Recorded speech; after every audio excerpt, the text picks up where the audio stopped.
யாரையுமே சாதாரண எடை போடவே கூடாது. நான் விஜய் சாரோட ஃபர்ஸ்ட் படத்துலேருந்து பார்த்துருக்கேன். இன்னைக்கு நிற்கிற மேடையில் நிற்கிற விஜய் சார் வரைக்கும் பார்த்துருக்கேன். எங்கள் கூட வாலிபால் ஆடுவார் சாலிகிராமத்தில் வந்து. சாதாரணமாக இருப்பார், ஒரு பைக்கில் வருவார்.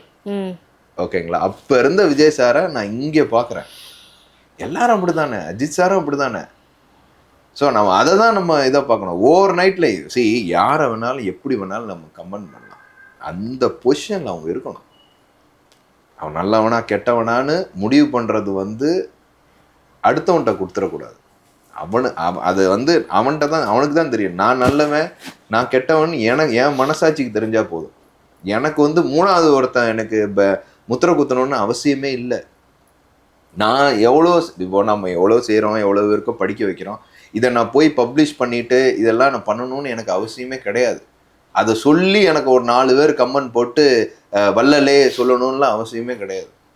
நீங்கள் ஊரில் போய் மதுரையை தாண்டி கேட்டலன்னு வள்ளல் களஞ்சியம் தான் எங்கள் அப்பாவே சொல்லுவாங்க.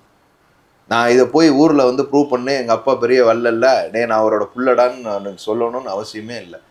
இன்னைக்கு வரைக்கும் நான் 15 வருஷம் இண்டஸ்ட்ரியில் இருக்கேன்.